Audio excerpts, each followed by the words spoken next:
There is an element of explicitness that we've never really seen before. Teachers are more excited, students are more excited. I see my role as being a student as well. Do you ever have to help the teacher with her technology? Yeah. We have to get to every student, every teacher, every classroom. Yeah. And if we aren't doing that, then we really aren't meeting the goal of this board.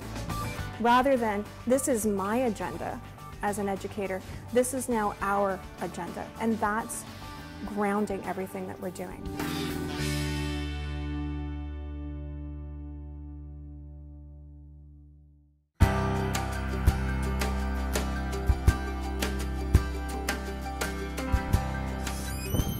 James. Hi Michael, how are you? Welcome to Park Manor. Yeah, it'd be great to look around the school Yeah, and come on in. learn more today. Park Manor is a grade 6, 7, 8 school in Elmira, Ontario. We have a school population of 300 students, grade 6, 7, and 8 with French immersion as well, and one congregated developmental education class. The community is a small town community just located north of Waterloo, but our school is fed just from the school community. Waterloo Region District School Board is approximately 60,000 students that we serve, and we have over 100 schools, secondary and elementary, with a variety of different organizations. We've really tried to focus on capacity building right across the organizations, and part of that is drawing upon the leadership, and we're learning together. So when I started in September 2009, the trouble with year one is that as a staff all over the map was, say, our understanding of some of these high yield tools like gradual release, differentiated instruction. So whenever we did staff development, how do I meet everyone's needs and the staff?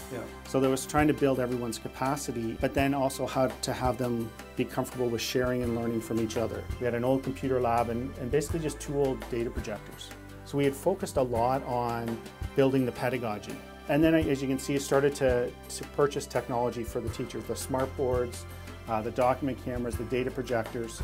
I think the main strategy is first that I'm learning with my teachers. That was the biggest thing, is to be with them, but also model everything, getting them comfortable with not knowing the answer in front of me. This idea of it's okay to try something new and that I don't have to know everything right away, being able to go through that experience has made me be able to understand that, hey, this is exactly what the students are feeling in the class. So what we've done as a staff, and we've gone through an exercise of kind of plotting where you are and then seeing what's a small step that I could take. And then, okay, after that wasn't so bad. So now let's try another step. Having staff that are supportive, that are willing to share ideas has been a huge help in terms of learning. It's been wonderful to have the devices in the classroom, because if you don't have it readily accessible, if you don't have your hands on it, then you just don't get the opportunity to play, to try, to be creative. And you really just have to be willing to try and know that sometimes you're going to fail, and that's okay. You learn from those mistakes, and other times it's going to be really successful and it's going to go well. We're going to focus on our writing for today. So each one of you is going to be posting a journal for today. By the end of that year, every classroom now had a document camera and a data projector. Plus we had a number of smart boards in classrooms, but also still began acquiring more technology as we were learning about our students, building our capacity. We were able to develop our initial version of our accelerated learning framework, and we instituted our BYOD policy. That was really year one. The skinny on the accelerated learning framework is that it is a graphic organizer that links teaching and learning to students. Students will need to develop 21st century skills. Creating, communicating, collaborating, critical thinking, and citizenship need to be embedded into what we do every day. Reaching out a little bit further is the exemplary pedagogy that teachers use. Reaching out a little bit further, we then look into the rich learning tasks that teachers develop for their students.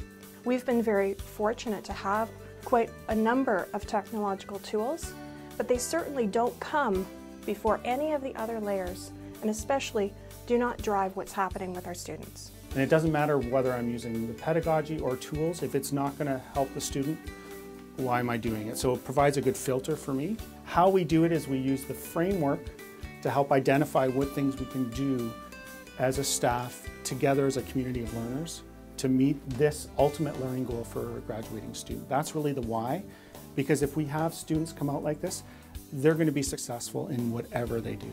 So we've been working a lot on developing those 21st century skills, and today the big skill that we're really going to be focusing in on is critical thinking. So what I've tried to do is take the framework that we developed and now make it very explicit to students.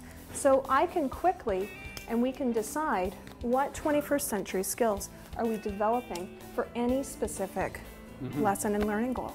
So I use this board to really anchor the lesson, allow the students a very visual representation of how are we going to use the framework to accelerate our learning.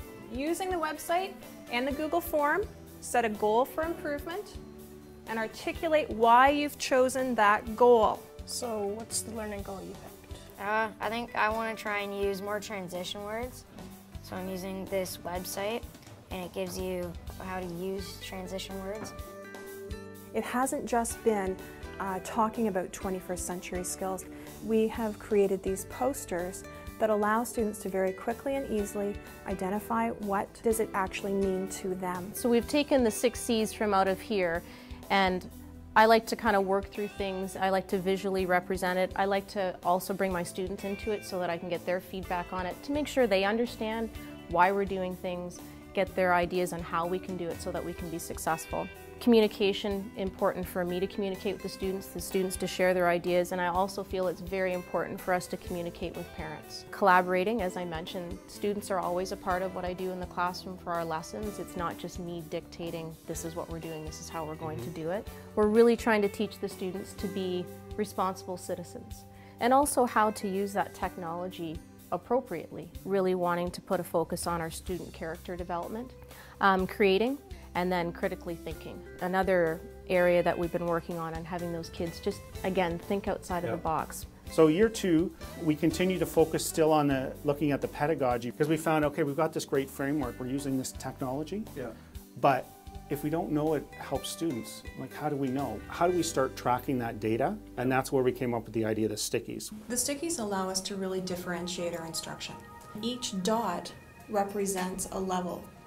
So red for level 1, yellow for level 2, blue for level 3, and green for level 4. And it's a great visual representation of all of our students. So we'll kind of bounce ideas off of different teachers during collaboration time to find out what resources are you using? How are you connecting with that student? What have you noticed they need in order to be successful? We were so excited about some of the great apps and the great things, and then we started realizing that it's the most simplest forms of technology that they're most profound. And sometimes it's just evaluating what do I already have and how can I use it more efficiently to impact student learning. Technology can scare me because I don't feel like I know how to fully navigate it all. So it's been a real learning curve for me personally, and a journey into greater risk-taking around just exploring different tools and how can I incorporate those into the classroom, and also just to really determine which tools are really the most effective for helping with student learning, because there's tons of tools out there and you really have to sift through what's available to find things that will actually help accelerate learning.